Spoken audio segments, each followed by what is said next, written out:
देश भर में पेशा क्षेत्रों में लगभग 300 जनजातीय समुदायों के बीच कार्य कर रहे गैर सरकारी संगठन आत्मशक्ति ट्रस्ट की एक विशेष बैठक गुरुवार 21 नवंबर को बिष्टुपुर स्थित कला मंदिर सभागार में हुई, जिसमें इस संस्था के एनसीसीएम प्रोग्राम लीडर संतोष कुमार ने ट्रस्ट के 15 सालों के सफर के बारे में सिलसिलेवार ढंग से बताया। उन्होंने ट्रस्ट के स्थापना के उद्देश्यों के बारे में भी जानकारी दी।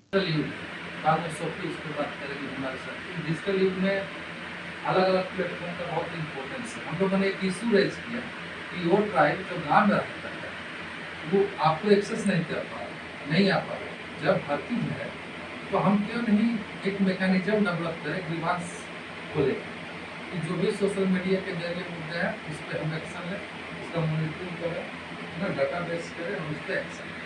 ट्रस्ट की रुचि कश्यप ने ट्रस्ट द्वारा देश भर में व्यापक पैमाने पर सांस्कृतिक, सामाजिक, शैक्षणिक विषयों को लेकर एक यात्रा के संचालन को लेकर जानकारी दी और उपस्थित तमाम संस्थाओं, संगठनों के प्रतिनिधियों की राय ली। इस क्रम में लोगों ने अपनी राय दी और आत्मशक्ति ट्रस्ट द्वारा की जा रही पहल की सराहना करते हुए इससे जुड़ने की बात कही। इस क्रम में आत्मशक्ति ट्रस्ट की सोशल मीडिया गतिविधियों को संचालित कर रही सोफिया ने बताया कि कैसे ओडिशा में 12 बजे 12 मिनट के अभियान का बहुत अच्छा आउटकम आया।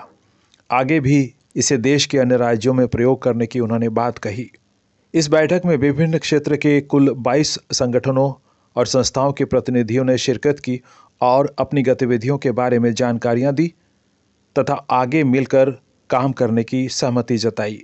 इससे पहले ट्रस्ट की टीम दोपहर तकरीबन 1 बजे चांडिल बांध नौका विहार स्थल पहुंची और उसका संचालन कर रही चांडिल बांध मत्स्यजीवी स्वावलंबी सहकारी समिति के अध्यक्ष नारायण गोप और सचिव श्यामल माडी से मिलकर समिति द्वारा विस्थापितों के स्वावलंबन और स्वरोजगार की दिशा में किए जा रहे कार्यों के बारे में जानकारी ली।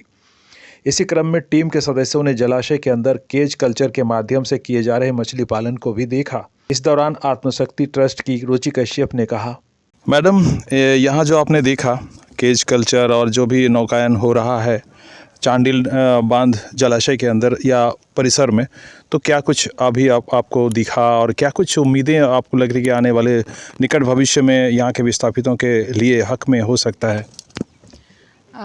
जो हमें लगता है सबसे ज़्यादा इम्पॉर्टेंट है ऐसे मुद्दों के लिए इकट्ठित संगठित होकर काम करना, जो कि ऑलरेडी बहुत सालों से जो कोऑपरेटिव है वो एक बहुत बड़ी जिसे कहना चाहिए आशा है कि लोग मिलके ही करेंगे जो भी करेंगे, तो डेफिनेटली वो अचीव कर सकते हैं अगर साथ हैं तो। बहुत बड़ा एक भूभाग इसमें जलप्लावित हुआ है। आंशिक और पूर्ण अगर विस्थापन की बात करें 116 गांव की बात होती है और जिसमें हज़ारों की तादाद में लोग विस्थापित हुए हैं आंशिक और पूर्ण रूप से।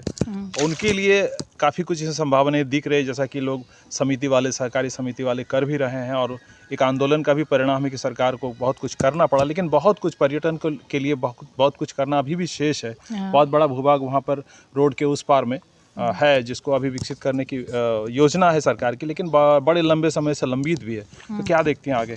मुझे लगता है कि सारे स्टेक होल्डर्स को साथ मिलकर काम करना बस ज़रूरी है। सरकार के साथ साथ और भी जो यहाँ पर अलग अलग स्टेक होल्डर्स हैं जिनका इसमें कहीं ना कहीं योगदान है, सबको संगठित करके बात करना, बार बार चर्चा करना और मुद्दों को उठाने से बहुत सारी चीज़ों की संभावना है कि मिलके हो सकता है। संभावनाएं दिख रही।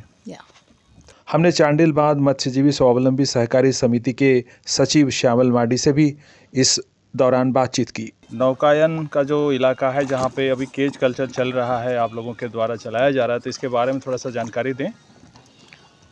यहाँ पर चांडिल डैम पर चांडिल बांध विस्थापित मत्स्यजीवी स्वावलंबी सहकारी समिति लिमिटेड चांडिल के द्वारा और अलग अलग क्षेत्र में अलग अलग समिति के द्वारा यहाँ पर मछली पालन किया जाता है और यहाँ पर मछली पालन में यहाँ पर कम से कम 1000 विस्थापितों का यहाँ पर केज कल्चर में अपना जीवन यापन हो रहा है और खुला में कम से कम 2000 लोगों का यहाँ पर जीवन यापन हो रहा है। और अगर सरकार के तरफ से अगर कुछ और फिर अगर व्यवस्था अगर कर दे तो यहाँ पर कम से कम 10,000 आदमी का जीवन यापन भी होगा। ये तो मत्स्य पालन के माध्यम से, जैसा कि आपने बताया, है ना, और नौकायन के जरिए भी रोजगार तो दे रहे हैं। हाँ, नौकायन के तरफ से भी यहाँ का जो भी बेरोजगार लोग जो बाहर में जो काम करने के लिए गया था वो लोग को भी हम लोग लेके आए कि भाई यहाँ पर ही अपना घर में अपना सामने में हम लोग जो विस्थापित हैं, विस्थापित के द्वारा जो अपना बोटिंग अगर हम लोग अपना कर रहे हैं तो यहाँ पर ही रोजगार किया जाए। तो बाहर में जो काम करने के लिए जो विस्थापित लड़का लोग गया था, उन लोग भी यहाँ पर रोजगार कम से कम 150-200 लोग यहाँ पर बोटिंग में रोजगार कर रहे हैं। और क्या क्या चाहिए यहाँ पर? यहाँ पर तो चाहिए जैसे कि बहुत सारे बाहर के भी जो लोग जो यहाँ पर आते हैं, तो यहाँ पर रेस्टोरेंट वगैरह चाहिए। अगर रेस्टोरेंट वगैरह का भी व्यवस्था हो तो वहाँ पर भी और फिर बहुत सारे विस्थापितों का रोज़गार होगा। और यहाँ पर एक ही प्लेस है जहाँ पर चांडिल डैम नौका विहार बोलते हैं, वहाँ पर एक ही प्लेस में बोटिंग चल रहा है। ऐसे बहुत सारे प्लेस ऐसे हैं जो बराबिंदा घाट, पातकुम घाट, इधर सीमागुंडा, रसूनिया, इधर केंदा आंदा तरफ भी कुकड़ू साइड में जो है उस सब में भी बोटिंग प्लेस हो सकता है। अगर सरकार अगर ध्यान दे तो यहाँ पर लाखों पर्यटक यहाँ पर आ सकते हैं।